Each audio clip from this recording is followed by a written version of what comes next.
Welcome to the Country Hipster Podcast. My name is Paul. I am the Country Hipster. That music you just heard was none other than the Unholy Four from Charlottesville, Virginia, and their mega fucking hit song, because of this podcast, Dirty Knife. So go check out the Unholy Four on Spotify and Apple Music, and I think they have an Instagram or wherever else. Bandcamp, I know they're on Bandcamp, so make sure you check them out there. Real quick, some business. Got to get to the business real fucking quick. This Saturday, the 20th of January, I am playing at Tirnano on Hamilton Avenue in Trenton, New Jersey. This is the bar where the official bartender of the Country Hipster Podcast, Tom Bernhard, Tommy B from New Jersey works, but he is not working this Saturday night when I'm playing. So unfortunately, that will not happen. But I'll be there. I'll be playing some music to probably like 2 people. And yeah, so stop out. I think I start around like 9 o'clock or so. So it's a good time. And they have a really good pint of Guinness there at Tirnano in Trenton. To my far left is my co-host and brother Adam, the country daredevil, who will jump the curb just for thrills. So, and do you want to tell our studio audience? I actually had a different country name for you. You were originally the Country Inez, because you can't believe a word you said most times, but this time it was true. Mm-hmm. But true. This actually made out better. So I work overnights. I work Friday into Saturday. So Saturday morning, I ended up leaving work late because I had a bunch of shit left over that I wanted to make sure was done before I left. So I normally get done work at like 5:30 in the morning. I didn't end up leaving work until like 7:30-ish. Around 8 o'clock, I was driving and a guy kind of stopped short in front of me. It had just been raining all night, so when I hit my brakes, my car then hydroplaned. And I was sliding straight for the guy who stopped short. And to avoid hitting him, I spun the wheel and went up on a curb and blew out 3 of my 4 tires. So my car would have been done. I would have had my car back if I hadn't been, I didn't get home from work until noon. So I go in I got there at 6:45 on Friday night, and I didn't get home until noon Saturday. So needless to say, I was fucking exhausted. Mm-hmm. So I went to sleep and then missed the call from the garage saying that my car is ready to get picked up. So, and of course they're closed on Sundays. So I will be picking my car up tomorrow. That's nice. That's nice. And the person who brought you here tonight, to my immediate left, the country chauffeur. The country chauffeur, the Jan Brady of both seasons of the Weiss Family sitcom. My sister, my little sister, your big sister. I was thinking about that earlier. Yeah. I think like last week I called her like our little sister, but she's not your little sister. She's my little sister. Yeah. This is our sister Kylie. Welcome, Kylie, to the Country Hipster Pod. We'll give you a half. Thanks for having me, guys. Sorry. It's been long enough. I was digging a splinter. I know. I heard last week. I know. I would have clapped if I wasn't digging a splinter out of my hand. Yeah, that's the last clap you're getting from us. Just so you know. That's fine. That's it. What are you drinking there, Adam? I'm drinking. You didn't name it. You just called it the cream ale. This right? is the cream ale. Yeah, this is the cream ale that Paul and producer extraordinaire Jack made. Yes. It's a little bit. It has a little bit more of a. How long has it been in the bottle at this point? About a month at this point, probably. Actually, maybe closer to 6 weeks. Because it's got a slightly more boozy taste to it. Does it? Yeah, try interesting. It. Yeah, let me try it. So sometimes they do taste. It still has that creaminess to it, but it's got a little bit more of a slightly booze kick to it to me. No, see, I'm not getting that, but it's still good. Yeah. But yeah. Yeah, sweet. And what are you drinking there? We are a drinking podcast after all. Say it. You gotta say it. Yeah. Good luck. Good. Pronounce it. Pilsner. That's the easy word. Yep. Come on, say it. Your quell? No, I think that's actually pretty good. Your quell, I think it is. I don't know. Quell? Whatever. Okay. Yeah. All right. There you go. And I actually have a little bit of wine here. Adam had sent me a picture. Yeah, I think this is Czech. Yeah. What was it? Christmas? You sent me a picture. Yeah, Christmas. Yeah, it was Christmas. He had picked up the 19 Crimes, the Frankenstein one, which is their Cab Sav, and you were like, "Hey, is this decent?" I was like, "Oh fuck, get the fucking the Dracula one too if they have it," and and I also asked you actually to pick me up a bottle of each because nowhere around here is Adam, which you still haven't done. I hadn't gotten a chance to actually go and get them, but I was planning on it. Sure you were. Have you found the Frankenstein? I have not found the Frankenstein, but when I was in Giant the other day, they had the Dracula. So which is a red blend. It's not like a specific grape. It's the 19 Crimes, which is cool because you can like hold the camera up to the bottle and like the fucking it comes to life and shit like that, which is kind of neat. But this is good. Katie just opened it up because she wants to she's drinking it. We are technically still on dry January. We're going a dry-ish January now. Because dry head Jason January. Yes, because actually staying here with us this weekend is Sean from the Unholy Four and Moonrise Surplus and Salvage and his girlfriend Emily. So we figured, not of the Unholy Four, not of the Unholy Moonrise. Four, but of the Moonrise Surplus and Salvage. They're junkers. That's what it comes down to. They go around. They're the people that go around and like pick through your trash and go, "Is this good? Ooh, let me see." And and they're It just reminded me of like the old woman Muppet Yeah. from Labyrinth. Like, oh, you're gonna watch it, little bear. well, that's probably Emily when she's not being a glowworm. That's what she's doing.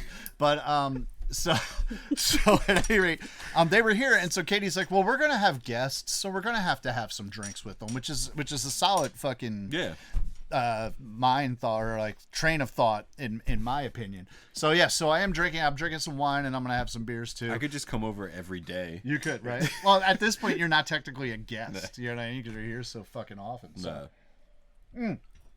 But we're not here to talk about any of that bullshit. What we are here to talk about is my pick for this episode, which I believe is episode 43. And it is none other than Taylor Swift Folklore. So since this is my pick, I'll get going with the factoids. Yes. And there are a decent amount of factoids on this. So, Folklore, stylized in all lowercase, which means you spell it out all lowercase, is the 8th studio album from the PA native singer-songwriter Taylor Swift. Miss Taylor Allison Swift. Get it right. Is it Allison? Yes, her middle name is Allison. I thought it was something different. I No. thought I saw something different on Wiki earlier. Okay. Taylor Allison Swift. Okay, well, whatever. Legend. I don't know about legend, but so this was a surprise album that was conceived, written, and recorded during the COVID lockdown in 2020 and was released on July 24th, 2020. It was produced by Taylor Swift, Aaron Dessner from The National, and Jack Antonoff from Bleachers, Fun, and fucking Steel Train. Yeah. Yes. Fucking Steel Train. Paul's favorite band was partially responsible for this album. Fucking band. I think he's got not only does he have producing credits for it, but I think he has basically half the writing credits. Oh, I get into that. Don't worry. Yeah. I get into. Stop fucking jumping segments, motherfucker. He told me I was going to jump segments. You're jumping those would be segments. factoids. They're not factoids. We'll get to that. It was recorded virtually with Dessner and Antonoff working out of their studios in Hudson Valley and New York City, respectively, while Taylor recorded her in her home studio in her L.A. residence. Widespread critical acclaim. It was added to, and this is pretty cool. Number one, I didn't know they did a revised one, but it's also cool that they added. This was added to the 2023 revised Rolling Stone Top 500 Greatest Albums of All Time. What number? I don't know because I couldn't actually find it, but Oh. I know it. Just like when you bring it up on the this is the thing. It's annoying. So I try to get like a whole list because ultimately like anything that's on there, I actually want a list to OttsvilleRecordGarage.com. That sounded weird. Ottsville OttsvilleRecordGarage.com. I want to have that shit listed, so I'm just trying to get like a straight list, and there's not like a straight list. You got to go to the website and hit all the URL. And you can only get 10 at a time. exactly. And It's on the fucking next 10. annoying. Yeah. It's like no, this doesn't help me.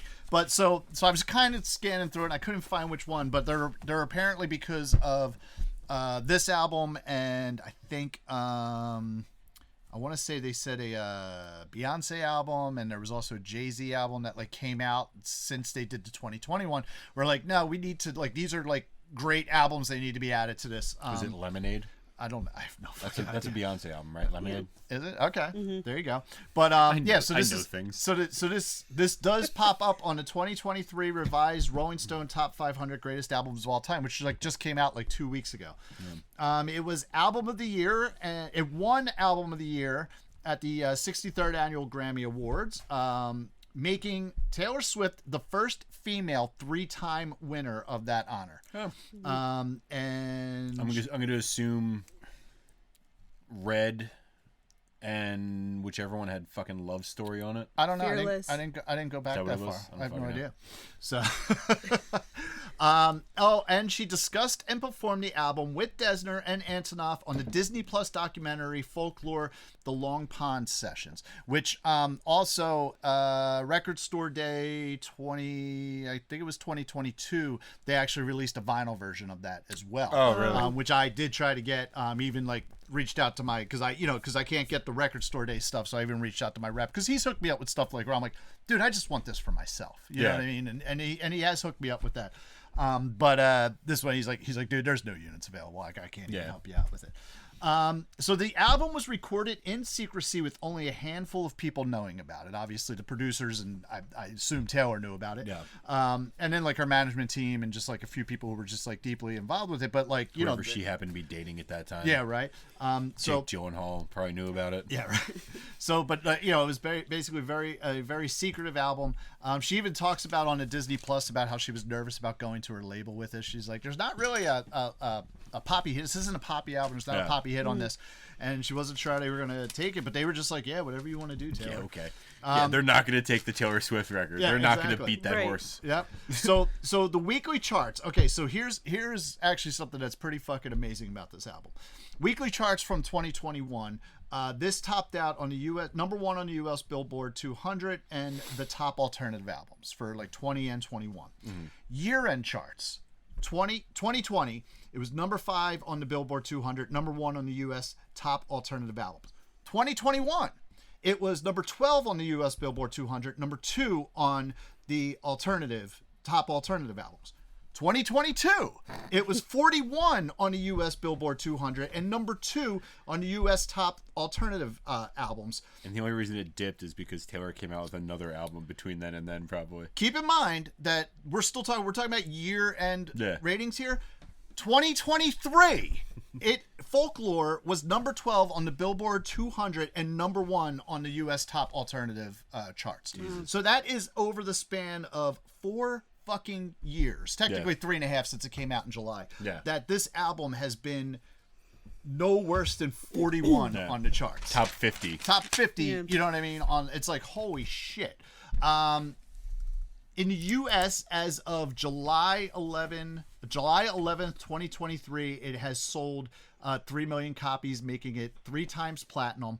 And I'm sure it's sold more since then. And globally, like who fucking knows? That's just the U.S. In the U.S., it has sold 3 million copies. There's like a whole bunch of list of like all the things. I know it's like it was at least double platinum in the UK and like so on and so. But there's like so much there.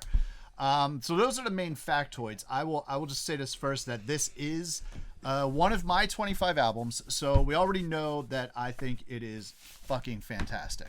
But first, I'm going to turn it over to Adam and get your thoughts on Taylor Swift's Folklore.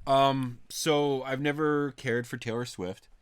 All of her shit leading up to this was either shitty country bullshit or just generic pop bullshit.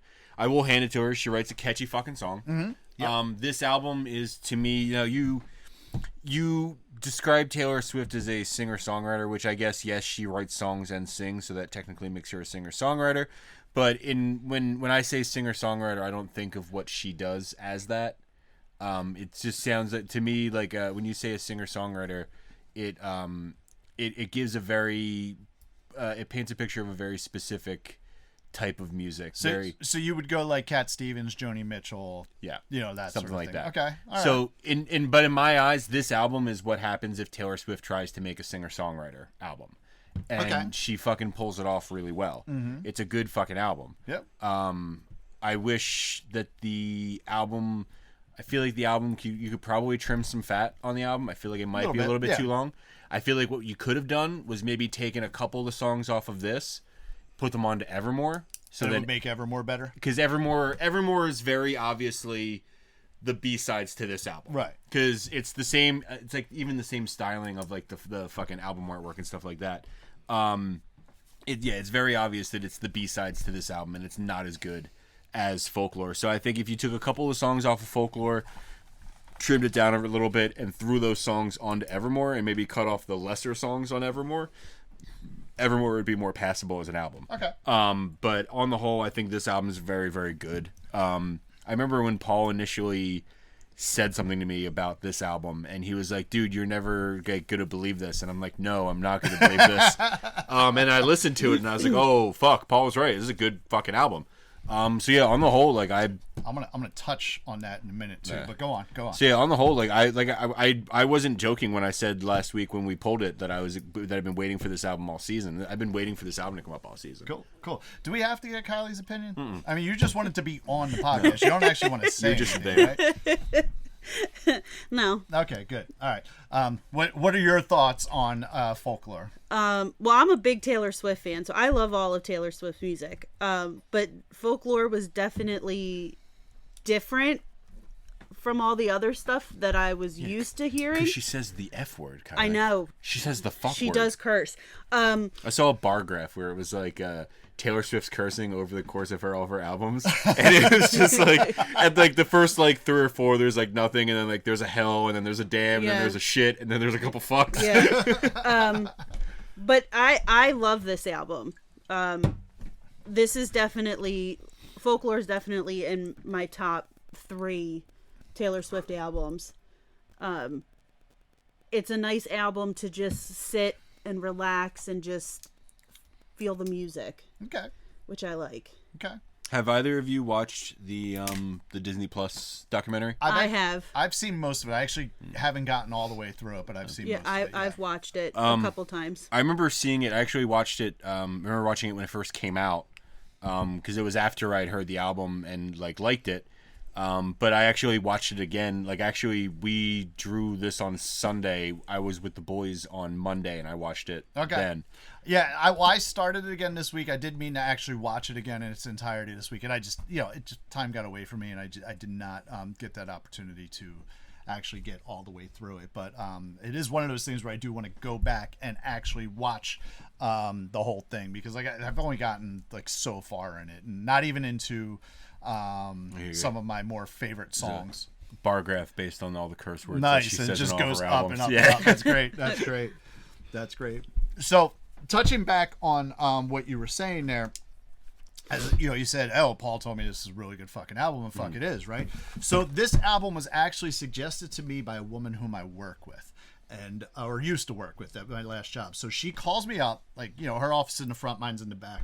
She calls me up, and it's not unusual for business in the front, party in the back. Exactly. It's a very mullet style office. It is, and she was also she's the same age as my oldest daughter. So at that point she was 26, I guess 27ish, somewhere around there. And so she calls me up and she's like, "Listen, you need to listen to this album. I think you'll really like it." And I was just like, I'm not, particularly into Taylor Swift. And she's like, no. She's like, this I just listened to this album and I'm thinking it makes me think of you, and I really think you would like this album. So I was like, okay. So for me personally, that is a big fucking I take that as a big compliment, and and I also take it as a gift. Remember how we said we were talking last week about Christmas gifts we got and stuff like that, and I said I'm not really big on gifts. I'd rather have someone just say here's this pen, it made me think of you, and here's whatever. And that's fucking great to me, and that's what this is. That's what Rachel was her name, so her saying that to me, I was like, all right, I'm gonna fucking listen to this album. What's her name? Is she dead? No, she's not dead.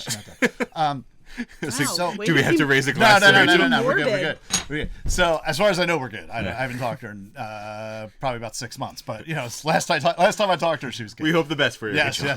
So I listened to it on the way home that day with a completely open mind, not thinking about this is Taylor Swift or anything like that. Well, same thing. Yeah. And Jesus, it was just I was like, my God, this is fucking good. Yeah. This is a great fucking album. And I've suggested this to some friends of mine who... I remember, didn't you say you suggested it to Sean? I did. I suggested it to Sean. There were a couple other people I suggested to, and nobody fucking listened to it.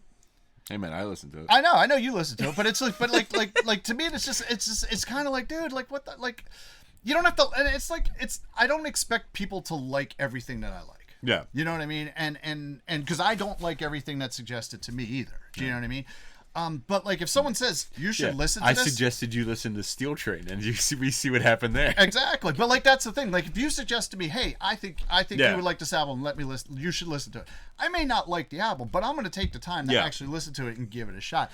And I don't think that's a mutual respect with my friends. So you know. Well, when you That's kinda asked me fucked up. to be on the podcast and you told me it was Taylor Swift folklore, I was very surprised. Yeah, you said you, I you thought didn't realize that it was one of No, the picks. I You thought it was a random record, Yeah, and no. I was like, "Oh, okay, cool." And then you were like, "It's my pick," and I Yeah. was like, "Really?" Because I mean, how long have I known you? For almost 35 years, and I didn't peg you for a T Swift kind of guy. So I hope you're not pegging anybody. But no, I honestly, I fucking love this album. Like so much so that it then had me wondering, like, what have I missed? What the fuck have I missed? Like, what have I, so I went back and, I listened to no less than 6 of her other albums. And it turns out I haven't missed anything. Yeah. So I will tell you, I am not a Swiftie. I will not consider myself a Swiftie. I do not. Speaking of her other albums, though, what I do actually very much enjoy, Ryan Adams. Yeah, he did. He did a complete cover of 1989. I enjoy a lot of his versions. Yeah. Of that album. I remember when that happened. I actually have meant to go. I haven't gone back to listen to his Ryan's version of 1989. Yeah. But like I remember like he like tweeted something out and she was like, "Oh my god, like you're one of my favorite artists. Like, did you really just do this?" And which I thought was cool that. She was on board with it, but yeah, like, so, and that was the thing. So like when it comes to it, like I said, I've listened to like no less than 6 of her other albums while doing this, and like Evermore's, Midnight I don't like, and like the other stuff that I've listened to, it's just kind of like it's okay. I can appreciate it, but it's not for me. I'm sorry, did you say Midnight's Paul? Midnight, which I have like 6 Midnight's copies. available at the Oswald Record Garage. Mm-hmm. You said these are the blue ones, right? Those are the blue ones. Moonstone Blue Edition. Yep. But this album here. And you also have a copy of Red. I do, and not on the shelf there. I actually just got a copy of Folklore in stock as well. You could fucking kill a man with this thing. This is fucking heavy. It's a 3LP deluxe edition. Made in Germany. Yeah.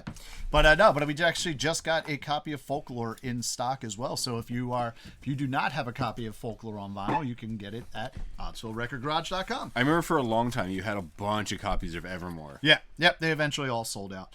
So, but this album is definitely a departure from her previous albums and her following albums, in my opinion. Even though like Evermore's, kind of like a kind of there's a parallel line there. Yeah. It is Folklore is overall better, and it is different than the other albums. And this is, without a doubt, 100%, this is an alternative album. It's not poppy bullshit. It's not bubblegum crap. It is, in every sense, an alt album. It's an alt rock album, and you just look at who produced it. Besides Taylor Swift producing, you look at who produced it, and that is where did I write their whole fucking names out? You did on the first page. Oh, thank you. That is whatever. Desner and Antonov, who are from, like I said, The National. They're from Bleachers and Fun and the fucking Steel Train. You know what I mean? These are all bands. They have fucking Jason Verdon from Bonnevere or Bonnevere, however you fucking say it. Bonnevere is on this album. You know what I mean? Like these are all people. Desner co-wrote 9 of these songs. Yeah. Antonov co-wrote 6 of these songs. These are bona fide alt-rock, indie rock people who have put this album together with her. I'll get into some more things that this album reminds me about, but like this is it's not typical Taylor Swift. So if you're not watching this episode, fuck you anyway, because you don't know that I just said fuck you to you because you're not watching. But if you're watching this, like what the fuck is this old guy going to say about Taylor Swift? Fuck that little bitch. No. This album is different. This is so much different from anything you've ever thought about Taylor Swift. You put on this album, and it is just so different. This album is about fucking, I know everybody says all of her albums are about breakups. No, these are different breakups. These are different types of breakups. This album's about fucking. This album is about fucking the wrong people. This album is about fucking cheating on your significant other. That's like this. There's all sorts of shit that, like, if Led Zeppelin put out an album that was about fucking the wrong people and cheating on your significant other, everybody would be like, that's the greatest fucking album ever written. Just that Taylor Swift had it. You know what I mean? So no, man, this is not like typical bubblegum bullshit. This is a bona fide 100% alt rock album. I'll get into some of the bands that I hear in this in a second because I've been talking for a little bit now. So like I don't know if you guys have any comments on what I just said. No, I'll definitely agree with that. I mean, like, it's I think the album, the title is very fitting. Like when I said like the majority of the album has a very folky feel to it. Like especially you get into shit like Betty, and it's like has the fucking harmonica over the beginning of it and very shit Dylan-esque. like very Bob Dylan-esque intro. You do have you have some of that bubblegum bullshit in there. There's some very synthy drums thrown into stuff. So that's the thing. Okay, and I'm glad you mentioned that because that the synthy drums, and there's one song in particular that I'm thinking of, doesn't remind me of bubblegum pop bullshit. Reminds me of Postal Service. No, that's the thing. Like you would think with that with that type of sound, but it works with it. It doesn't give you that bubblegum bullshit. Yes. It has that it has that aesthetic, but it takes it and uses it in the album's way. Yep. And I definitely I could definitely see Postal Service vibes from, what song specifically are you talking about? I forget because I actually did not want to go like title by title with this, with like who, like I have a list of the bands that there's that you can tell have influenced this album. Yeah. Whether directly or indirectly, whether that be her influences or the producer's influence, which she also produced it as well. But but there's definitely I didn't want to go song for song and say this reminds me of this and this reminds me of that. Yeah. Just because I didn't think it was necessary. But there's so many basically alternative bands and like bands that I know like people like, friends of mine are into them, they enjoy them. That if you like these bands, you should give this album a try. You should get it out of your head that it's Taylor Swift and it's, Romeo and Juliet and that stupid fucking song with the weird key change that makes no fucking sense whatsoever towards the end of the song. And I know that because I've played it with Susie when she, she'll do it. What the fuck's the name of that song? Love Story. Love Story. Yeah, it's a fucking horrible song and it has some stupid weird fucking key change at the end that makes no sense. But like, it's because it's a country song. Country songs have dumb key changes in them. Fuck that noise. It's just like, it's not good. But that's what I'm saying. Like Bo Burnham makes a joke about that. One of his stand-ups, he's talking about how modern country music is like just the same bullshit over and over again. Oh yeah. And he's singing, and he has this song where he's talking about it, and like halfway through the song he's like you dumb motherfuckers want a key change, and it just completely changes the thing. I will say that happens in Irish music a lot too. Like actually does it happen in? No, it doesn't happen in Drunken Lullabies. But What's Left of the Flag by Flock of Maui. There's a fucking goes up to A, goes back to G. There's at least one Birmingham Six song where I do the same fucking thing. So it's not that weird. But like the particular key change I'm talking about in Love Story, it's just like it makes no sense. Like I just said what do I have? It's the Birmingham Six song, right? It's The Priest in Me, right? It's in A. And then at one point, because we have like two musical interludes, we switch it back to G, for the second music interlude, and then go back to A for the last verses. Yeah. Which, if I remember correctly, is like it's a step apart. It's a step apart. It's like literally you're going from third fret to fifth fret. Like it's not and back. It's not that different. Or fifth to third back. Whatever. I'm dyslexic. Yeah. You know what 5-3-5. Yes, But fucking Love Story, it's like I think it's in like the key of like C, and then all of a sudden you're jumping up to like F. It's like, what the fuck just happened here? It like makes no sense whatsoever. It was just that's a few steps. Yeah, it was just like, what? This doesn't make sense. What the hell are you doing? But yeah. So this album, the songs, the way they're written, the way they're recorded, I mean, it's just so different than all of her other shit. And like I said, she has at this point.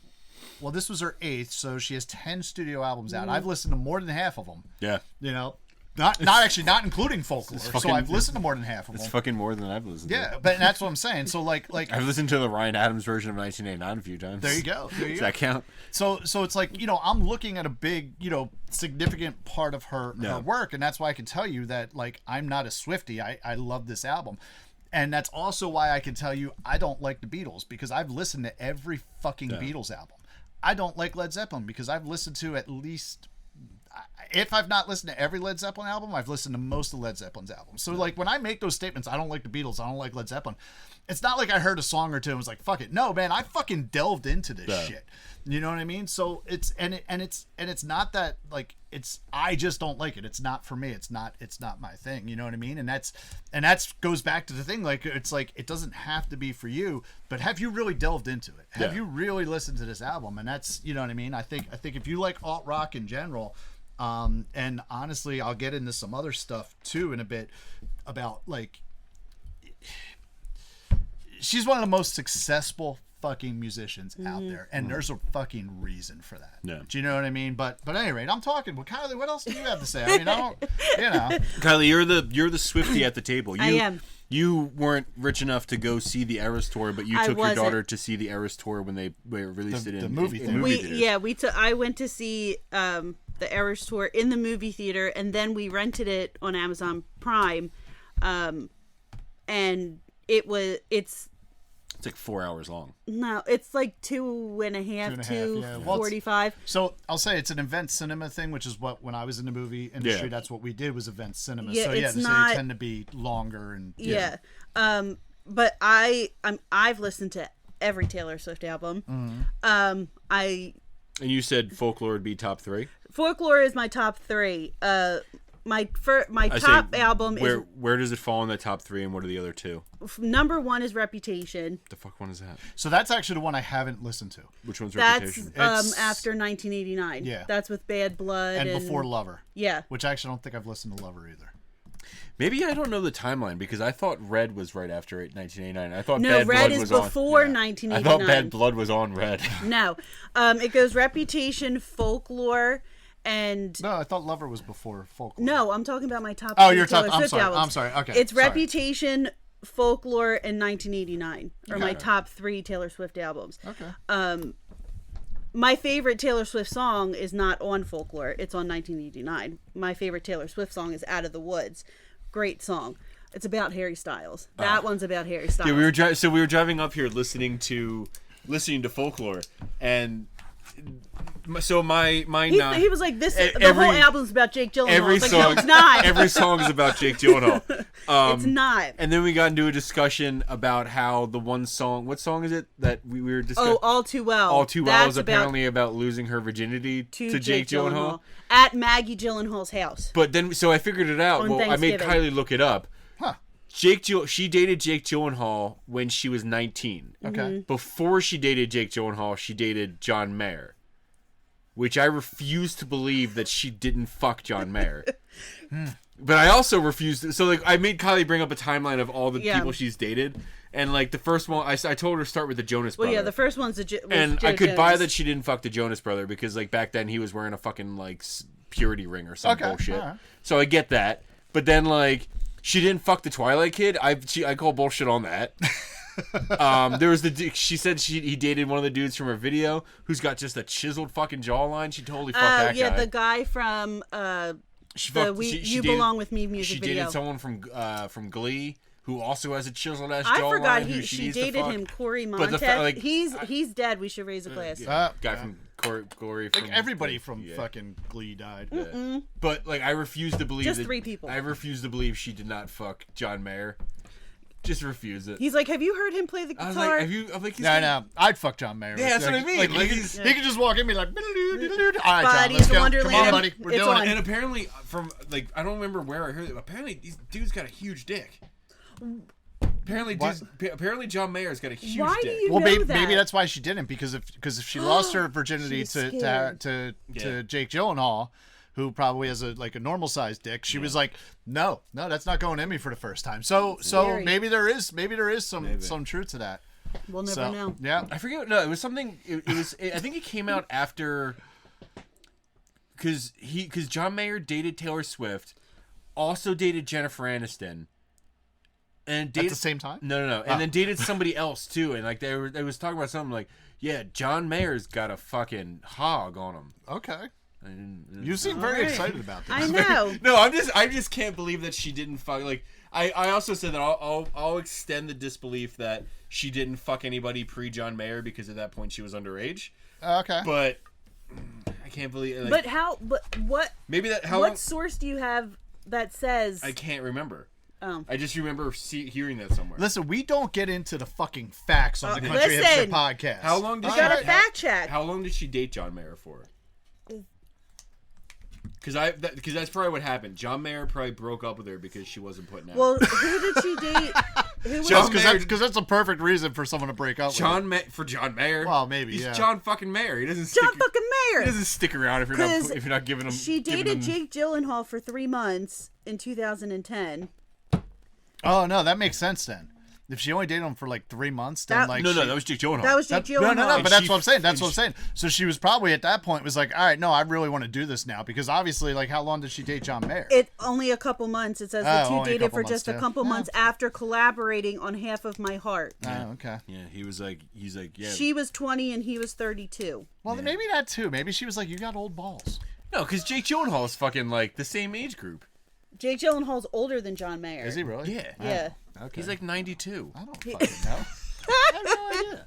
So That's in my head now. That's new canon. Is that John Mayer broke up with Taylor Swift because she wouldn't put out, okay, I don't have an issue with it. and then she was so heartbroken That she just gave it up. that to she Jake just Gyllenhaal. gave it up to Jake Gyllenhaal Yeah. and left your fucking scarf at his house. Whatever that fucking song's about. Yeah. What? It's about It's a Taylor song about Swift. leaving a scarf. at Taylor Maggie Swift Gyllenhaal's house. goes to meet John Mayer's family for the first Jake time, Gyllenhaal. Jake Gyllenhaal, at Maggie Gyllenhaal's house for the first time, and she leaves her scarf there, and apparently The scarf is a metaphor and he for her vagina.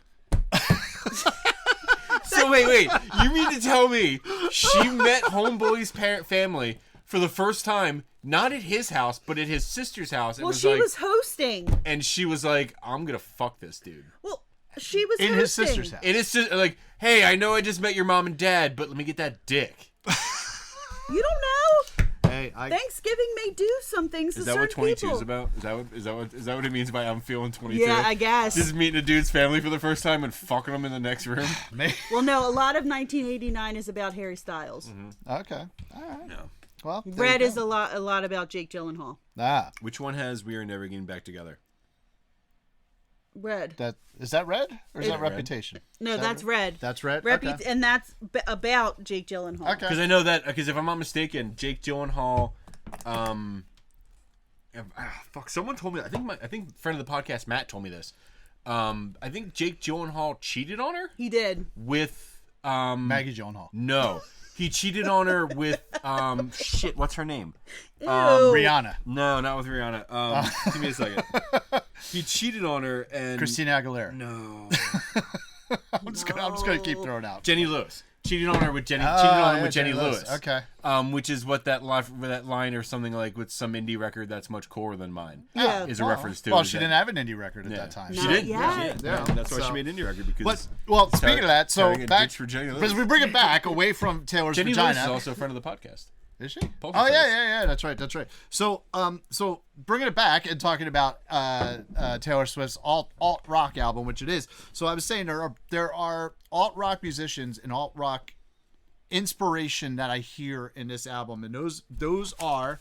And I'm gonna list off the bands, and someone's gonna be like, "Oh, I fucking like that band," or "I like that Yeah. band." Someone would be like, "Hey, I hate all those bands." In that case, don't fucking listen to Folklore. You probably won't like it. But So before you get into this, I used to subscribe to AP magazine, Alternative Press, and I can't remember if it was every December or every January they would put out an issue. Oh no, it was every December. They would put 100 bands you need to look for in the new year. And they would give all the bands, and then they would list 3 bands that if you like these 3 bands, check listen out to these this three. band. Okay. So if two of the bands that were in that, if you like these bands were listed, I would listen to that. I would try that band. Okay. So I'm very curious to see how many are on this list that. All right, so here is the sound, and I'm not saying exactly because it's still Taylor Swift. It's still Taylor Swift's voice, but there is influence, and you can definitely draw a line back to Phoebe Bridger / Boy Genius. 10,000 Maniacs. There's a song where I swear to God, the music is of The Cure. You know, not the vocals, not the words, not the vocal line. But the music is very Cure-ish. Know what song you're thinking? There's Fiona Apple on this album. Betty is the song that sounds like The Cure. It's not, but I'm gonna get into Betty. Japanese Breakfast. If you like Japanese breakfast, What the fuck is this? it's a gluten-free beer from Barcelona. Oh. Yes, it actually translates to assholes who have stomach issues. Is it really? No, I don't know what the fuck it translates to. Come on, man. You guys know I barely know English. How do you think I'm gonna be able to translate fucking Spanish? is Spanish for hop. Oh, Can I have there the you go. church key? There you go. Obviously there is influence of the National on this album. Yeah. You know, Vampire Weekend. I heard Vampire Weekend on this album. Pulp is another band that I hear on this album. And this one is people are going to be like, what? I don't fucking hear that. The Lemonheads.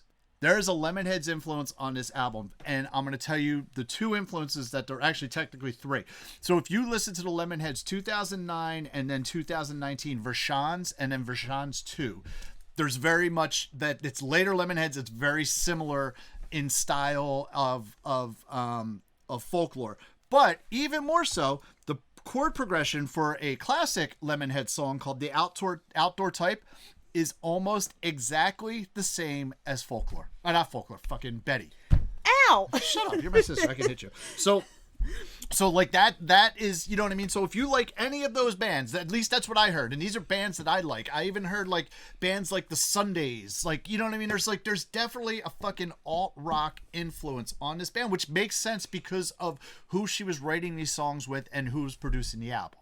You know, there's definitely that I won't call it a parallel. It's not a parallel, but whereas like if it was a parallel, I would say like how fucking Steel Train literally was stealing 80 songs and rewriting them to put that fucking album out. That fucking beautiful piece of vinyl that sounds like shit. That's what they did, and somehow this guy puts out like fucking a great album with Taylor Swift. Don't hate the player, hate the game. Fuck this. I fucking hate that it was $185 fucking dollars value. Okay. That's what I really hate. You can about hate it. the player now too. But you know, so there's definitely not a parallel, but you could draw lines to all these things. You know that you know it's there. It's there. If you're open-minded, to alt rock, if you like some of these bands, especially some of these like older like 90s like bands, like you will fucking definitely enjoy elements of this. This is interesting. So something else. So any of those bands bands you like? There's definitely some stuff in there that I heard that I enjoy. Yeah. I'm curious to know which song you hear The Cure. I love The Cure. See, I'd have to go back and fucking listen to it again. You know what I mean? Like I didn't want to go song by song because I actually could. You know, but it's just fuck, which I don't remember what song it is offhand, but it's one of the ones that's like towards the middle. Where's the grab me the album real quick, please. Get up and do something. Okay. Come on. What the fuck? Sorry. 7? Might have been 7. Might have been 7, or it's like My Tears Ricochet? No, it definitely wasn't My Tears Ricochet. It might have been 7. It might have been. What's the one like? Oh, that one. That's 7. That's 7. Okay, so that's 7. 7 reminds me to 10,000 Maniacs. That's straight like you fucking throw Natalie Merchant on that fucking song, and that's a 10,000 Maniacs / Natalie Merchant song from her solo album Tiger Lily. I just farted again. I'm sorry. Nice. Adam. Yeah, it might be Invisible Strings, honestly. Great song. But it's definitely like if you listen to the music, it's the music. It's not the vocal line. It's not the lyrics. Yeah. It's not the voice. It is the music. Is definitely very very Cure like. You know, almost has like a similar progression, not exact progression, but similar progression to Pictures of You. You know? Okay, I can. Dude, that fucking stinks. I know, you it's so fucking gross. Bastard. Yeah, no. Jesus Christ. But yeah, and like I said, Betty, I had a whole and can of Bush's beans for lunch. oh Jesus Christ, Betty and Who Outdoor are Type you? have almost the same exact chord progression, like to like the picking, like Betty's like C, then you do the C B, so it's like a walk down on the you know on the chords, and Outdoor Type has almost the same exact progression to walk down. So to the point where in my solo shows I play Betty. And I used to play Outdoor Type, and I can't play Outdoor Type or Betty at the same show anymore because I'll fuck them up. Yeah. You know what I mean? So it's like now I'm just like, you know what? I'm just gonna play Betty. Now you should just do a mashup. Yeah, right. I probably there could. you You actually go. probably could, but yeah. So I don't know.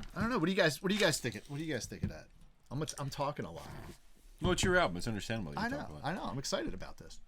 But yeah, like I was pleasantly surprised when you originally told me about this album, and like I said, I've been eagerly waiting for it to pop up on the list, just because again it's just like it's goofy as hell that this is out. This is on your. Well, yeah, because I'm fucking almost 48 years old, and I'm like, we gotta listen to fucking Taylor Swift. Like this album in no way, shape, or form was made for you. Well, no, yeah, it wasn't. It and wasn't. I remember, but it was. But at the same time, it fucking was. But all like growing up, like hanging out with you and listening to the music that you listened to when growing up, and even now, I would have.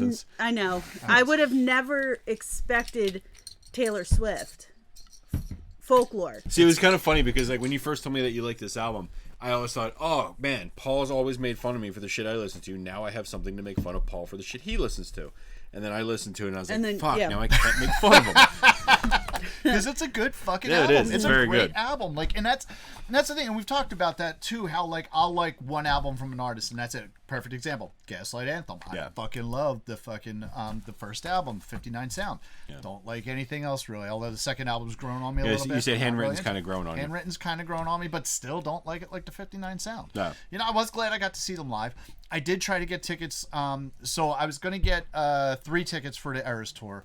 One for me, one for Katie, and then one for her nephew Nathan. And then I said, like, listen, if we can't get 3 tickets, I'll just get the 2 so you and Nathan can go. I didn't get any fucking tickets. Yeah. Oh yeah. But like, friend of the podcast, Matt, actually was able.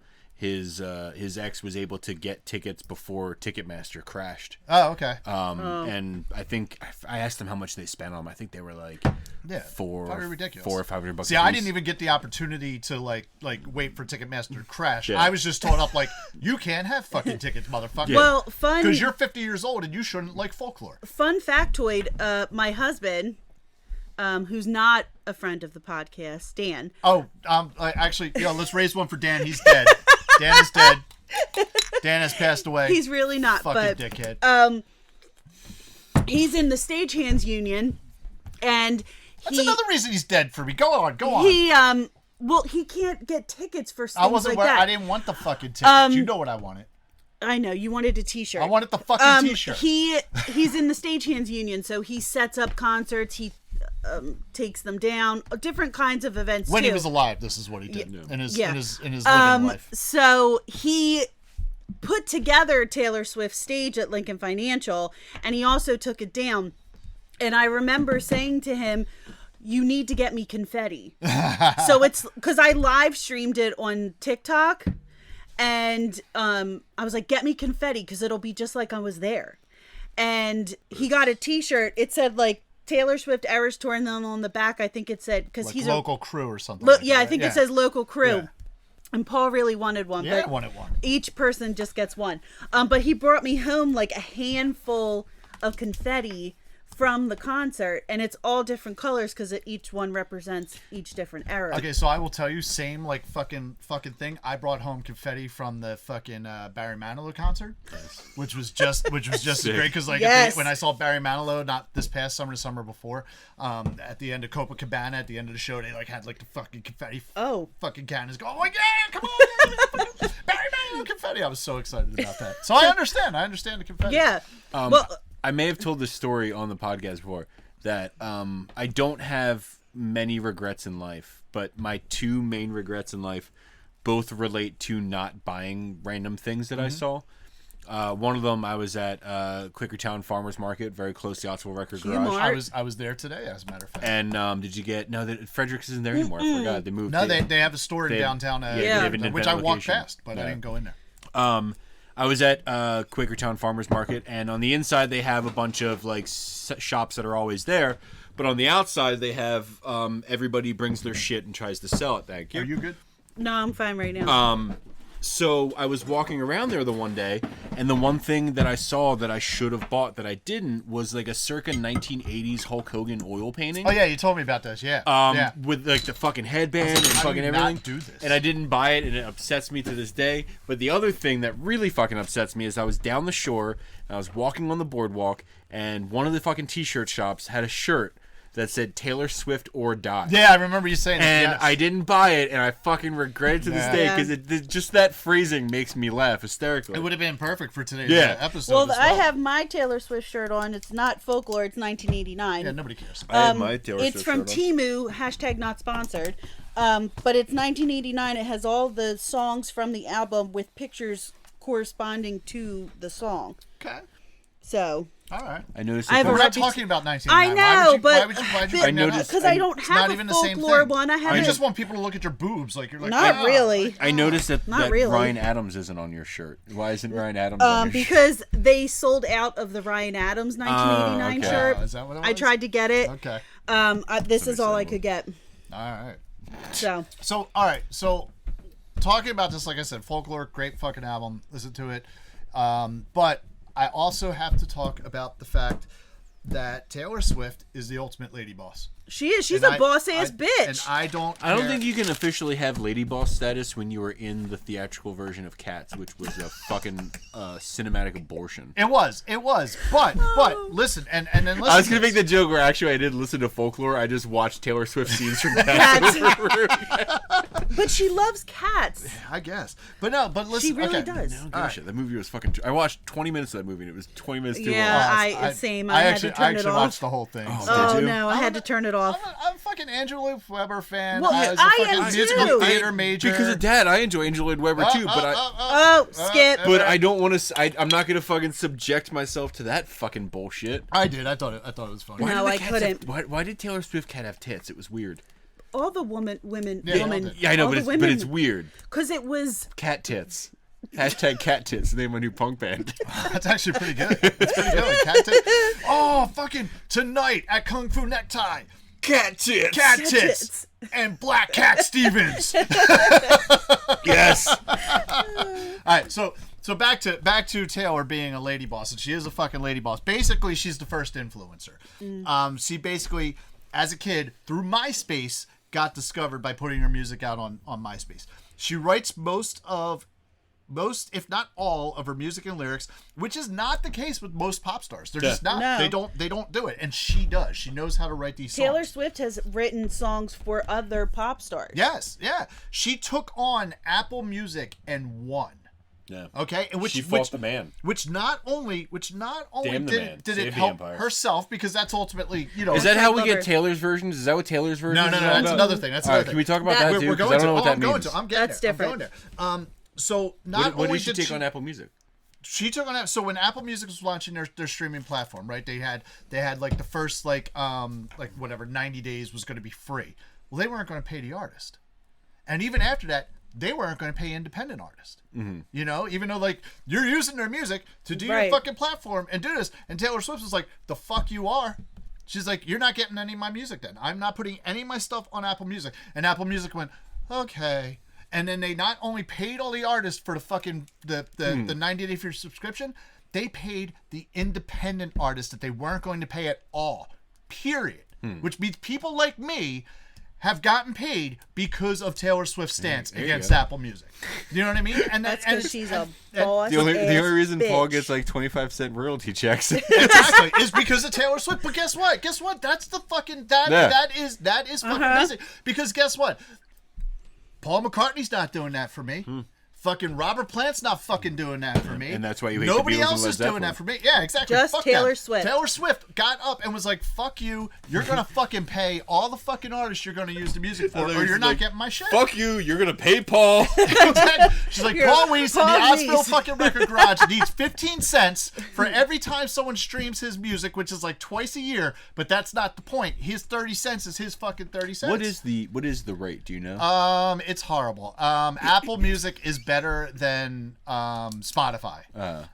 So like roughly for if someone downloads anything, like Apple Music in general, whether they stream it or download it, right? So if they download one of the Birmingham 6 songs for like 99 cents, Apple Music we actually get 60 cents from. Okay. If someone streams something on Spotify, I get depending on, I don't know. I don't even know what they fucking depended on. Depending but it's on whether or not Saturn is in retrograde. I guess, yes, but it's 0.00001.25. It's like fractions of cents, yeah. Fractions of a penny, and to the point now where actually Spotify, what they started doing, I think with the beginning of 2024, was that they are going to still use the independent music. They're still going to put it out there, but we're not going to pay you unless you have 1,000 streams.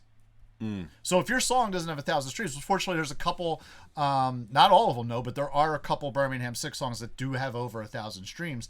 So I'll still get paid for those songs, but the rest of the songs that we have there, we have 3 albums on Spotify. We're not getting shit now for. If I'm not mistaken, we use the Podcasters app. Which they fucked it. They fucked us too. When it was Anchor, you just had to record an ad for them to get paid for them, and every however many fucking ads you got, you listened, you like how many plays you got was how much you got paid. But now when they switched over, Spotify bought them or whatever the fuck it was, and now when we started this podcast, it was you had to reach 100 individual listeners within 90 days, which when we first started, we were nowhere near that. Yeah. Now it has actually gone up to you have to hit 1,000 individual listeners in the last 90 days. That's just on Spotify? That's just on Spotify. Oh, okay. Yeah, so it's like even like the other platforms we're on, like Apple Music and Pandora and Castbox and Amazon, they actually don't even go into those numbers either. Yeah. So we have to hit 1,000 people, which is like, so yes, we're trying to do which honestly, here's what I'll say though, like not to like fucking pick on Spotify, it's basically the same setup as is with YouTube. Yeah. And we're on YouTube as well. And we're actually closer to hitting the numbers on Spotify than we are on YouTube, and we're nowhere near hitting them on Spotify. So, so it is what it is. So, but like, yeah, so that's part of it. But ultimately, we do this for the love. But with streaming, Taylor Swift does this. Yeah, I'm not doing that. Doesn't she do this one? No, she does this one. I do this one. Yeah, who does that one? This one. I don't know. There's a girl I used to work with that did that, and I literally that. just figured out how to do it as I did it right now. Gen Z does that. She had something wrong with her hand. Yeah, what the fuck, man? She had carpal tunnel. Yeah. Rude. But no. So Taylor Swift went to bat for basically independent artists and artists all over. Nobody else was doing that. Nobody else turned to like.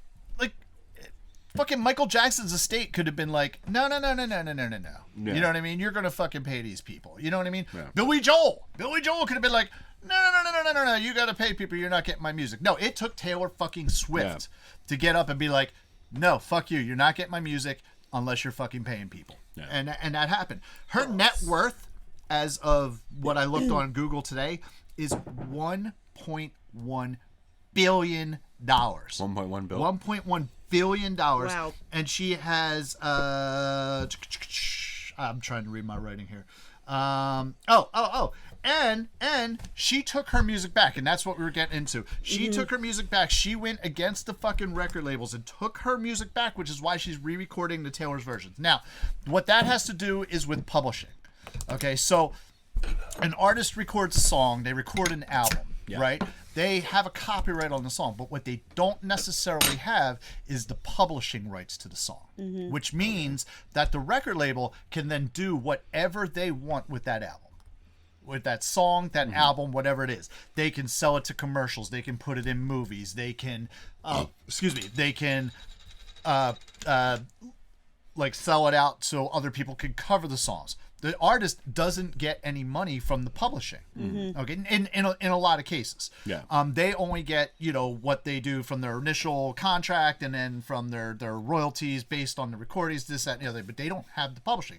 So Taylor, her publishing was coming up for sale, and she's like, I want to buy my publishing. Well, there was all this, that, and the other thing, whatever the fuck the music label was. Scooter Bronson. And then he basically... Who? Yeah, Scooter exactly. Bronson, he's a big-time manager. He was with Demi Lovato, Justin Bieber. He's no Ariana Grande, but has since been fired from them since Taylor Swift. Since been physically and socially canceled. Yeah. But so she wanted to buy her publishing rights, and her record label fucked her. Her record label at the time fucked her and sold them to this dude. And she was like, well, fuck you guys. So what she did, and that's what the Taylor's version is they're still her songs. What she doesn't own is the original recording. She doesn't own the publishing rights to those things. Which is why she's re-recording Which them. is why they are Taylor's versions. Gotcha. And so nobody's buying the old shit. Gotcha. They're just buying Taylor's version. Right. So as like when 1989 came out, that album became the top streamed album on Spotify of all time, which just happened to beat out Folklore, which was the previous top streamed album of all time. Well, within when 24 Reputation hours. comes out, it's going to beat out 1989. Exactly, and that's what I'm saying. So she and that's another thing. See, and when you hear these old fucking people talk about like let's face it, Paul McCartney got pissed off at Michael Jackson because Michael Jackson bought the publishing rights to all the Beatles stuff, and it was a whole thing back and forth. Have you had this recently? No, I haven't. Is it better? I like it. I mean, I liked it. This is the stout. This is the stout that on the beer episode. I liked was it not a fan beforehand, but it's good. It's still really good. It's a little better. No. All right, maybe it's getting better in the bottom. Nope, there's that aftertaste. It's shit. No, But at any rate, I don't get the aftertaste. So that's the thing. And you have Paul McCartney, who's Sir fucking Paul McCartney of Beatles, the most popular band in the world, lost his fucking publishing rights. Yeah. And what did he do about it? He just got mad at Michael Jackson. You know what I mean? We're all mad at Michael Jackson. Yeah, we're all mad at Michael Jackson for or various another. reasons. But she sat there and said, you know what? You fucking took my publishing rights from me. Fuck you. I'm going to fucking put you out of business. And she turned around and she's re-recording her albums and she's doing them as Taylor's versions. So she is taking the bull by the horns and saying, fuck you to the music industry, which is what a lot of independent artists do. Like, look at Discord Records. They're like, fuck you, major labels. Fuck you. We're going to do our own thing and we're going to be successful. Do it. And they do it. Taylor Swift is basically doing that. Yeah. She's like, fuck you guys. It's I'm going to do this. It's very punk rock of Taylor Swift. Yes. Now, she's a badass she bitch. is. And also, you got to take into consideration the frenzy surrounding the Eras tour, as well as the subsequent event cinema release of the Eras tour in movie theaters, which I think has been one of the top cinema events ever. What if people don't know what event cinema is? So event cinema is not necessarily normal movie releases, right? It's special events. If you ever go to a movie theater and if you get there early and you see like the commercials, Fathom events. I actually worked with Fathom events on several different things. So it's usually a brief time. It's in theaters maybe 2-3 times, depending on the production. It might be a little bit longer, but it's always a special event. It'll always cost a little bit more for the movie. It's usually on Sunday nights, Tuesdays, and Thursdays is when event cinema happens the most. But it's a lot of times it's concert footage, it's documentaries, it's ballets, it's operas, and this stuff is like all over the world. So the Eras tour in movie theaters was an event cinema. That was an event cinema thing, and I think it became like the highest grossing event cinema event of all time. Not to mention her other fucking business ventures like perfume, clothing, fucking everything else that she backs, which makes her worth $1.1 billion. So all these people who fucking are like, I hate Taylor Swift, she's so horrible, her music is so bad. Do you have $1.1 billion from your music? You know what she needs? No, you don't. She needs to get into, because I looked it up. I almost stopped and got beer on the way up here because I Googled what is Taylor Swift's favorite beer. I was going to see if I could pick it up. Yeah. But the only thing that came up was how to pair Taylor Swift songs with beer. And one of the songs was on this album. I thought I was going to sneeze. Oh, yeah. Here it is. Oh, fuck you, Sorry. Caesar. Cardigan, Cardigan. which is on this album, said to pair it with a American Porter. Okay. So I was going to pick up a Yingling Porter. But then we got turned around because of fucking detours We and had shit. the chocolate porter. Yeah. There you go.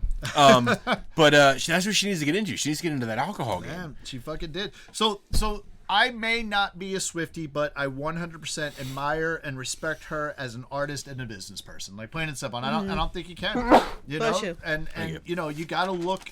You have to look beyond that, like, you know, love story bullshit. You know what I mean? Yeah. And that Yeah, 'cause fucking corny, everybody's like- poppy bullshit. Right, and everybody's like, oh, all her songs are just about the guy she's Jake dated Gyllenhaal. and the shit. But it's like folklore from watching the special on Disney Plus.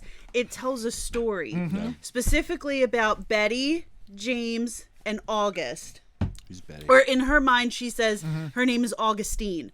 So it Betty. But didn't I say that on the way up here? Is like, it's Betty what she calls Jake Gyllenhaal. Yeah. So it's not about, I mean, if you watch the Disney Plus special, it different, like Epiphany is about her grandfather fighting in World War II. You know, bum me so out though. Which is the song that reminds me the most of a national song is Epiphany.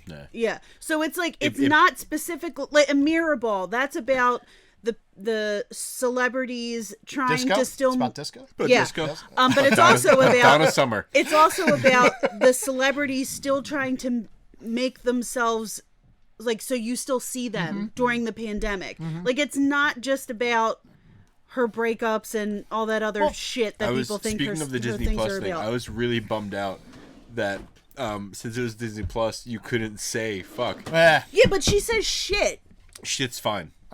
which I It's don't not as get. bad. Shit's not as bad as fuck. Shit's not as bad Yeah, as but fuck. then they have the Marvel. Well, think stuff about it. What on was there. the first curse word you said in front of your mom? Was it shit or was it fuck? Oh, it was not fuck. Exactly. That's the point. So Deb Disney would've will let you sm- say shit, but not Deb fuck. would have smacked But us. that's the thing. Like you're talking about the Marvel stuff. Like you can now watch Deadpool on Disney Plus. Right. Deadpool came after the Taylor Swift fucking documentary. But it bummed me out that, I mean, I do like how she edited it, especially on Betty. It was instead of tell me to go fuck myself, it was tell me to go straight to hell, which is a nice way of Disneying it up. But I was like, man, fuck you, Disney. I was like, let her fucking do what she wants. Let her say it. What's funny is Hamilton.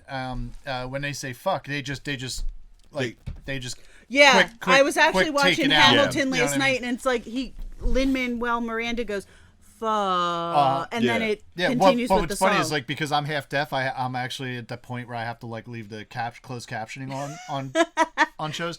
So they'll have like, especially when Hercules Mulligan stuff, because he says fuck throughout the whole thing. Yeah. But whenever he says fuck, it says F and then like three action or three action. So really? it's like, oh, okay. So there is some, I guess maybe because that's Broadway, that's Which artistic. Right. bums me out, but I think Zach and I were talking about this because Zach and I covered Hamilton on Summer Movie Club, and Shameless plug. we feel like that Disney Plus should have let them. shameless. Yeah, I mean, they Disney don't really have a podcast anymore. not anymore. Disney Plus should have let Hamilton have one fuck, and it was Southern motherfucking Democratic Republicans. Yeah, right. So funny thing about the one fuck thing, right? So every year we play the Philadelphia Fla, which is an Irish music festival run by this dude CJ Mills, who I play music with every now and then. When the emails were going around, to all the bands about this last year's upcoming festival, and I know it was geared towards me. He said, "All right, everybody, let's just remember it's a family event. Keep it PG-13." You're allowed one fucking PG-13. Which, well, that's what I did. I looked at and I responded to all. I'm like, as per the ratings, as per the MPAA. as per the MPAA ratings, I get one fuck, Yeah. and I will be using it. And I remember. So you're in a PG-13. You're allowed one fuck, provided that it is not in a sexual connotation. Oh no, this wasn't in sexual Yeah, it connotation. can only. either. Yeah. You can't say I'm going to fuck somebody. Right. In a PG-13 movie. Oh, yeah, no, but it you wasn't can that say either. tell someone to shut the fuck up in Or a PG-13 or say they're a fucking idiot. Or Which like, is what I did in my or be case. like, "Oh fuck." And I Yeah. remember before I said that before we played the song, which is the priest in me, because I tend to just like fucking say fuck a lot, especially when I'm playing music. But before the thing, I'm like, all right, so this is a PG-13 show, and he's walking by. I'm like, here it comes. And he's like, God damn it. He's like, all right. And I mean, I got in. So I'm like, I said, you fucking idiot. and he's just like, there he goes. But that was the only time I said it. That was the only time I said it. You get one. So, one. Which also makes me think. If I'm not mistaken, this is the first of her albums to be listed as parental advisory. Yes, it is. Is It it? is the That's first possible. one to be So how many it says explicit. how many fucks does it take you to get a parental advisory? technically sticker? one. One? Yeah. Because she has She has numerous three fucks. on this album. I have songs on Spotify that I don't even curse in, but I still get explicit content because of like whatever I'm talking about, which is kind of funny. So here's what I'm gonna say. Like back to like what I was saying about like you can't take this album as like the bubblegum poppy bullshit that Taylor Swift is, and I'm not comparing Taylor Swift to the Beatles because I think I think You- Taylor Swift is better than the Beatles. You don't like the But Beatles. but here's what I'll say is that the Beatles, I Want to Hold Your Hand, is not the same Beatles that put out Sgt. Pepper's Lonely Hearts Club Band. As much as I don't like the Beatles, that band evolved through the years Yeah. and did something different. Through the years and and with a lot of hallucinogenic drugs. Yes, they well, evolved. Yeah, but they evolved. Their sound changed. Their sound evolved. When you get into Abbey Road, when you get into fucking Revolver, when you get into those things, they went from bubblegum poppy bullshit to like a legitimate rock and roll band. As much as I don't care for Yeah, them. you went from I Want to Hold Your Hand to The Benefit of Mr. Kite. Like there's a lot of LSD and growth between those Right, two. but I mean, I think the growth is the more important Yeah. thing there. To be honest with you, I mean, you know what I mean. Let It Be could not be on this. You know what I mean? Like it couldn't be on Meet the Beatles. Yeah. It's not the same. It's not the same thing. It's not the same band. And you know that's how Taylor Swift has evolved. So if you're just gonna write off Folklore because of, you know what I mean, the fucking stupid song she did with Tim McGraw, don't. You're doing a disservice to yourself. Or about Tim McGraw. Or about Tim It's McGraw, not whatever. about Tim McGraw. No, it's with Tim McGraw. No, it's though. about Jake Gyllenhaal. No. Or John Mayer's big dick. It's about John Mayer's. Yeah, cock. apparently. No, well, The no. Country Helpster podcast. John Mayer's Your big, dick. To That's go gonna be off another that, T-shirt. like in the morning, Dan, who's dead, Dead Dan. I'm just saying. dead Dan, Dead Dan. Dude's got a hammer apparently. Dan. No, John Mayer. Oh, I was about to say. John Mayer's just like, When Dan or I will take our two kids to school, and Lily always gets pics of the music. By the way, I just want to point out real quick. This makes me so happy. I know we're not a sports podcast, but the fucking Green Bay Packers beat the fucking Dallas Cowboys today in the playoffs. So fuck the Dallas Cowboys. But anyway, go on. And when Lily gets a it's hold close of though. the Well, that's not as close as it really was. Yeah. Yeah. But anyway, go of on. the YouTube music, she always picks Taylor Swift. Mm-hmm. And it's always either 1989, Lover is her favorite, or Reputation. And then Oliver's in the back. If you put on Bad Blood, he starts singing too. Yeah. It's really cute. But then now recently, all of a sudden, she's changed to Folklore or Evermore. She'll put on either or. Hey, listen, I just want And to point she's out. 8. I just want to point out your kids don't have a factor on this podcast. Yeah, I'm sorry. There's beautiful baby angels who matter far more than your children. I know. She is adorable. Stop trying to make this the Kylie's kids factor. Exactly. I'm not. What I want to know, Paul, is what is that? Oh yeah, what's Regina? What is that beautiful baby angel did thing Regina about? By the way, like- I do love my niece and nephew very much, but Well, they are they- not. and they love you know, Uncle Paul. There you go. They're not part of this podcast. Lily wanted me to tell you that you're a talking muffin. Fucking talking muffin. Holy shit. 2 muffins were in an oven. Well, before we get into the Regina, since you were talking about your kids, I thought it was a nice segue there. Yeah. What do you guys have anything else to say about Folklore? I've No, actually fucking been- like you said, don't Yeah. let go of your preconceptions and listen to this album. Yeah, exactly. Don't think like, oh, it's Taylor Swift. Like I can't. No, it's Yes, it's Taylor Swift, but it's not your typical Taylor Swift. It's not your And don't get me wrong. It's not your father's Taylor Swift. Yeah, Yeah. it's not your father's Taylor Swift. There are factors of poppiness on this, but alt music is Right. poppy now anyway. No. In Yeah. general, you know what I mean. So Just there's look at Imagine Dragons. yeah, exactly. Right? Are they alt music? I think I they guess are. technically. They played the fuck out of them on 104.5, which is the alt radio Yeah, station. there you Yeah. go. There you go. So, but like there is still, but people like poppy music too. There's nothing wrong with like necessarily pop. I mean, even a lot of punk rock is pop music. Yeah. You know what I Yeah. mean? But There's a no. whole subgenre of punk music. Yes, called it's called pop pop punk. Yes, exactly. But no, it is. It's a great fucking album, and Regina likes it. No. So, she wasn't like overly like how like some of the albums she was like singing to and whatnot, Yeah. or you could just. She wasn't necessarily like singing to it, but she was definitely listening to it. She would like talk to it. She's doing this thing right now where like she's like she's learning more sounds. She's like doi doi doi doi doi. You know what I mean? And so as like daddy doi doi doi daddy doi doi doi doi. So it's like cool. So she's getting really into corn. yeah, she's really getting corn and what's that other fucking band? Disturbed. Yeah. So no, but she's but she's like doi doi doi doi doi, which is like happy sounds for her. You know what I mean? So she definitely was into it. She definitely did not mind it being on. So so that brings I have a half a game on you now in at least one category. So that brings you to 10 likes and 4 dislikes. I'm at 10 likes and 3 dislikes. So there's my half game up on you. There you go. And I think you have a lot more indifference than I do. I do have more indifference than you, but there's a total 7 indifference altogether. Yeah. But I think I have more indifference. But also some of the indifference I have are because number one, I would not let her listen to Taking Back Sunday. I would not do that to my child, and no one should do that to anybody's child.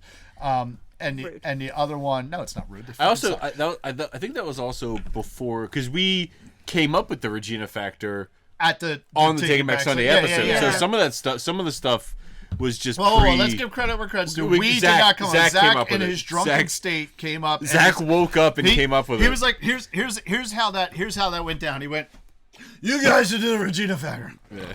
That'd be great. Yeah. Well, I mean, in all fairness, that's basically how it went down. So far, poor Zach. Zach and Kylie and Mike have done way better on this podcast. Yeah, than Zach did, because they both haven't fallen asleep. Exactly. I'm not even drunk. You're not trying that hard. Yeah, I know exactly. Sorry, you're drinking this fucking crappy stateside shit. This is really good. So Paul, you may have one less dislike than I do. Yes. But let's talk about what really matters. We're not there yet. We're not there yet.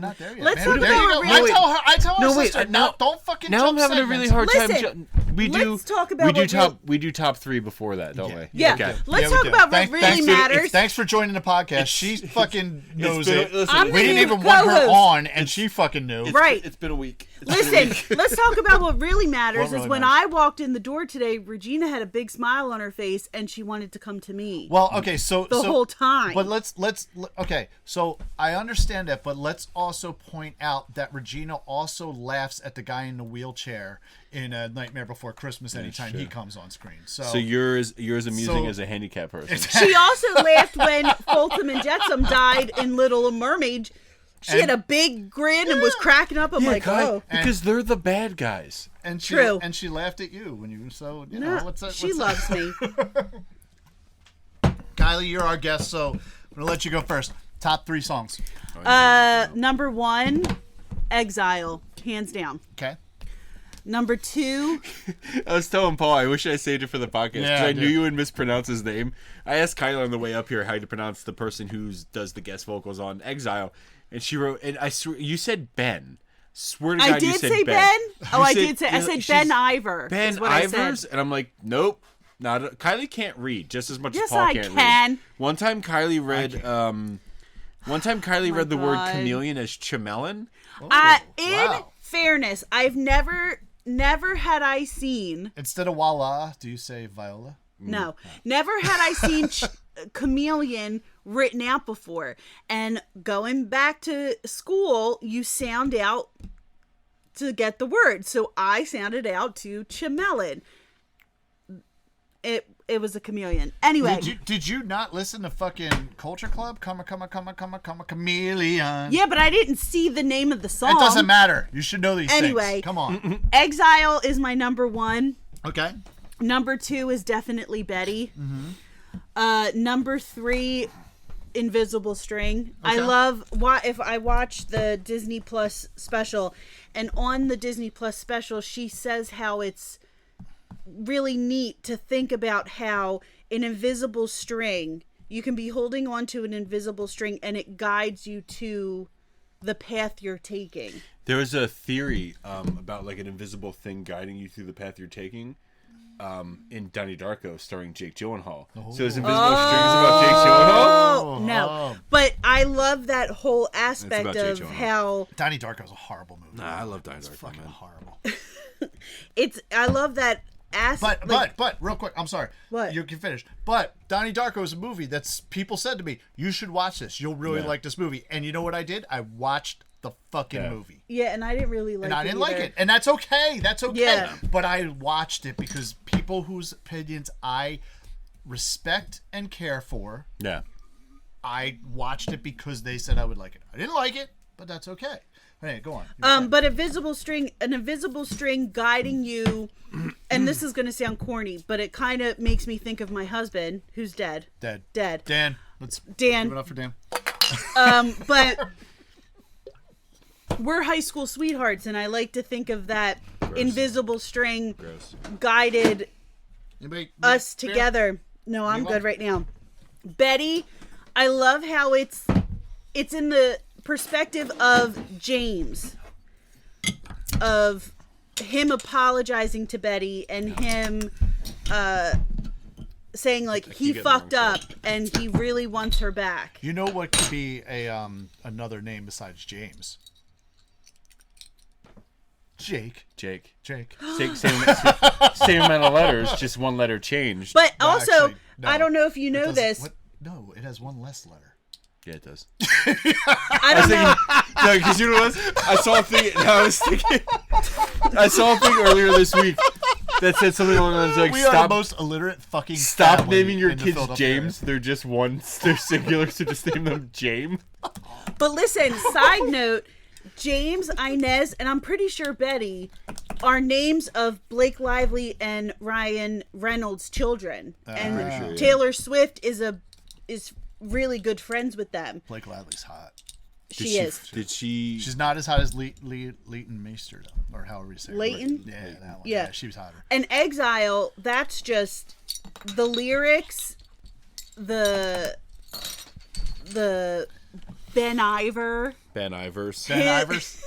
His vocals in it, like The Beniverse. it's just, and I don't have a one I don't like. Okay. I can't pick a song. Wait, we're not there yet. Why Yeah, are we're you not jumping there yet. segments? You're Did I jumping ask you what your segments. least I'm favorite sorry. song is? I'm sorry. No, I did. said what are your See- top three? See, now I See, jumped a she segment. fucking ruins it. I jumped a segment. Jesus Christ. But Exile. Who invited her?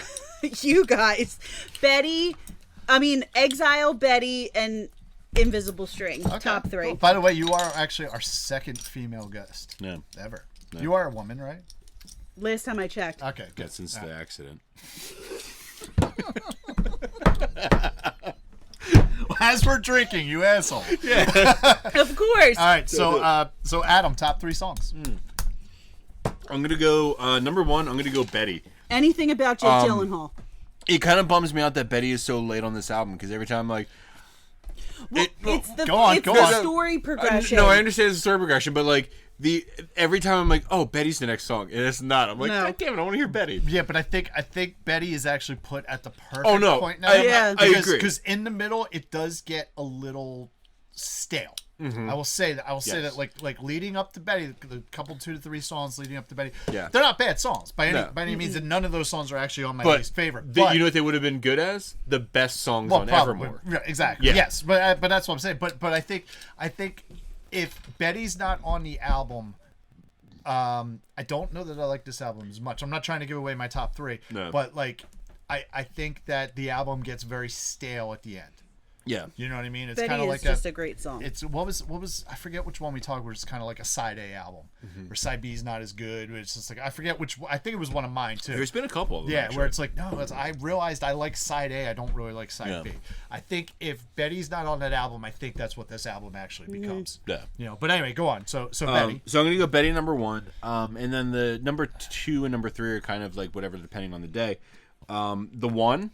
First great track on the album, song. and August. I both a really good song. appreciate both of those songs for the and the unorthodox melody that they have. And then I'm gonna give an honorable mention to Exile. Okay. Actually, going into this album, I was a fan of Bon Iver. I dated a girl when I was in college who turned me on to Bon Iver. So if you're inclined to listen to For Emma, it's good album. Yeah. Great album. Great album. But yeah. I had one of those in stock, but I sold it. I never. So yeah, I'm gonna go number one Betty, number 2, number 3, the one August, whichever one you want to choose, Okay. and then as a honorable mention, I'm gonna go Exile featuring Bon Iver. Okay, cool. So, my number one, without a doubt, 100% is Betty. And honestly, like, I like it so much. It is probably one of my top all-time favorite songs. You know, which is actually one of the things I was going to talk to you about is like maybe as bonus content at one point. We actually talk about our individual top 10 favorite songs, which would that'd be be different good, to think, but like we'll get into that another time. But I would probably put Betty on my top 10 all-time favorite songs. Betty is my second favorite Taylor Swift song. Yeah. Number 2 for me is The One. Number 3 is Exile. Okay. I have 2 honorable mentions, and now I remember which song reminds me of The Cure music-wise. My honorable mentions are This Is Me Trying. Yes. Which is very, if you listen to the music of This Is Me Trying, it's very Cure-like. Yes. You know what I mean? Especially Disintegration, which is my favorite Cure album, minus the intro. Yeah, minus the intro. Minus the intro, because it doesn't have a long intro. But like the music to that song, very synth heavy. Yeah. It feels kind of like a mix between a Cure and Pulp. You know what I mean? The music, and it's just like that's the song. I couldn't think of it. That's the song where I'm like, this reminds me musically of The Cure. Not the vocals, not the lyrics, but the music reminds me of The Cure. And then my second honorable mention is Cardigan. Yeah. Which is another one about like, that's a song about fucking. Yeah. I don't care any way you put it. Cardigan is about fucking, and it's about being like, you know, you're the only person to fuck me right, and we're not supposed to be doing this. But you want to put me on like your cardigan, and we're going to fuck, and it's going to be great. Were we saying but earlier? We shouldn't be doing this. Was it Illicit Affairs? That's another one. Where we were talking about, she's talking about like you showed me colors that Yes, I've never seen yes, before. yep. Or you taught me a language I can't speak with anybody else. Yep, and I'm like, yep. you know what she's talking about, Kylie? I'm like, she's talking about sex stuff. Yes. Like she's talking about licking buttholes. Yes. I was like, John Mayer's the only one who can lick her butthole. My honorable mention would have to be The Last Great American Dynasty. See, we'll get into this. Continue. We'll get into that. Great song. Yeah, but okay, so all right, but Continue. all right, but do you have a least favorite then? I do not. You do not have a least, which is fine. It's fair. I cannot honestly say that I have a least favorite song on this album. Each song I love for specific reasons individually. Okay. But no, I cannot say that I have a least favorite song on this album. Okay. Adam, what is your least favorite song? So, if you asked me this 3 years ago when this album first came out, I would have told you The Last Great American Dynasty. Not so to this day. Okay. Currently, it's a toss-up between Mirrorball and Seven. Okay, so Mirrorball almost made a dishonorable mention for me. It was there, and it almost actually was my least favorite. And then like I listened to it again, I was like, no, I kind of like it. But my least favorite song is The Last Great American Dynasty. And what it comes down to is that is a song that when it comes up, I skip it. Yeah. I don't actually skip Mirrorball. Yeah. I don't skip Mirrorball. And even though it's like it's not like it's almost a dishonorable mention, but it's fucking catchy. No. And I'm like, oh, you're a Mirrorball. Yeah, but there's like I said, if you had asked me this when this album first came out, when you first told me about it, I don't skip any. There of was the something songs. there was something about The Last Great American Dynasty that struck me as it didn't fit on this album. It doesn't.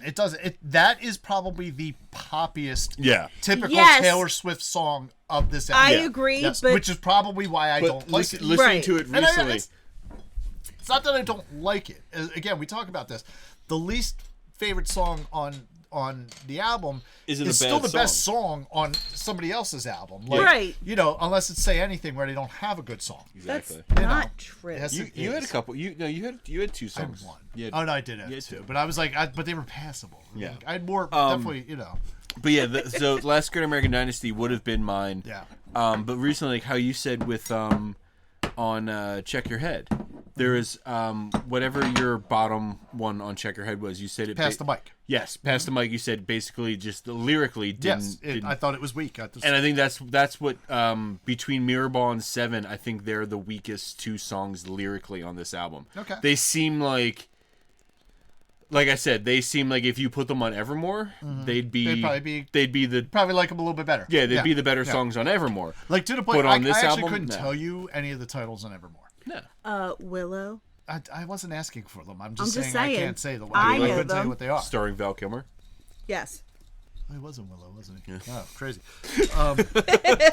There you go. There's an Aziz Ansari joke where he's talking about how he said something about basically something along the lines of like the news report about his death is going to be something along the lines of like comedy bad boy Aziz Ansari died. It's like his phone found his phone in the wreckage. Is like was Googling whether or not Val Kilmer was in the movie Willow. Val Kilmer from the great movie Top Secret. Yeah.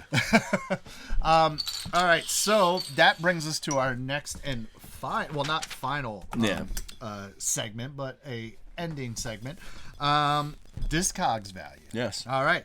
So what I own right here, let me grab it. And make sure you pull it out.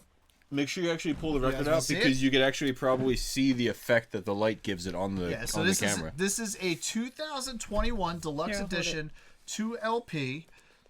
Pull it out the right way. Don't touch the phone. Jesus Christ.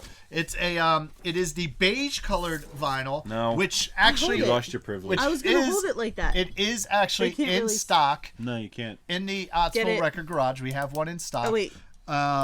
And here's what I'll say. So as far as my personal collection, because now my wife and my personal collection, since we're married, is combined, we have Speak Now, we have Fearless, we have 1989, we have Evermore, we have Midnights, we have this guy here, Folklore.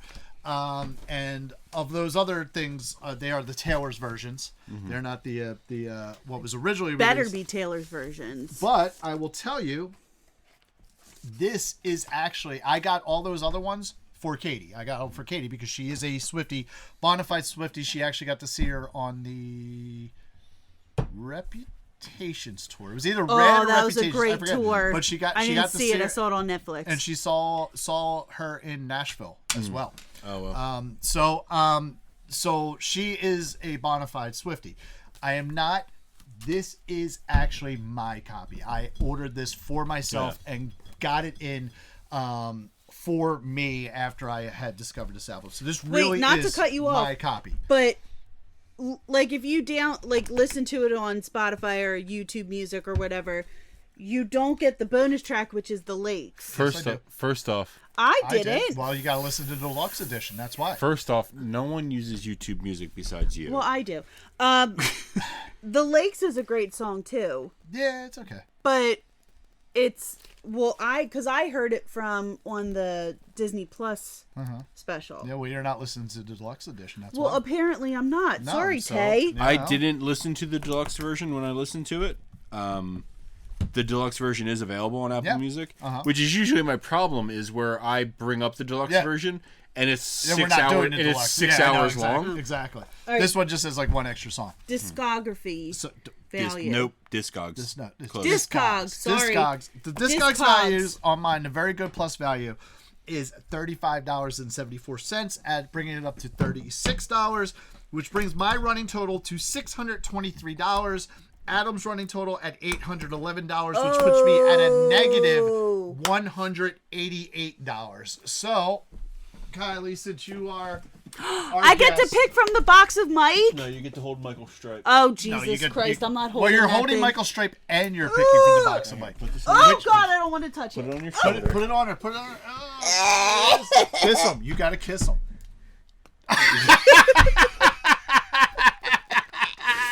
It's like the weird initiation to our club. No one's kissed that skunk. No one has kissed that skunk. It's fine. So which Rush album do you want to have go forward? This one. This one? You want this one Just forward? Rush. All right. Just Rush. Just Rush. So mix them up good. All right, and you got to pick what our next episode is going to be. Okay. All right. Can I open it? You can open it. Can I see it? Wait, no, before you open it. It's pink. It could go It either could be way. either way. Could go either But way. the handwriting looks nicer Just than mine, like your so I think husband. it's both. True. You want to read it, Michael Stripe? No, Paul reads it. I think it's one of yours, Paul. Oh, yeah, it is. Yeah, it is. I got two in a row. I don't know that you're going to be familiar with this band at all, to be honest with you. Sam I Am, Clumsy. No. Yeah. I've never heard of them. So I don't even remember seeing this on your list. Wait, I got to take a picture of me and Michael Stripe. So here it is right here. Sam I Am, Clumsy. This is great. This is a band that, like, honestly, a lot of people may not have heard of Sam I Am. They might not be familiar with them. They had a little bit of moderate success. This. Remember how we talked about the old school fucking emo shit that I fucking cut my teeth on? This is what I cut my teeth on.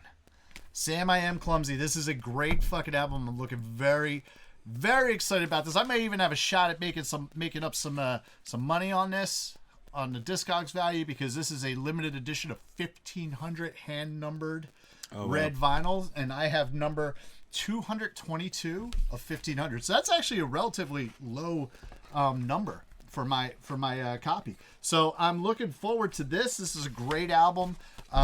Definitely, I've talked about my old band Disunion. This is one of the bands who influenced us very fucking heavily. This is going to be great. I'm very excited about this, about listening to this for the next week. And whoops. And I got two in a row. So I'm excited about that. So, do you guys have anything else? I was getting really worried because I couldn't you find couldn't it on find Apple it? Yeah. Music. Did you find but it? it's Sam I Am as one word. Mm-hmm.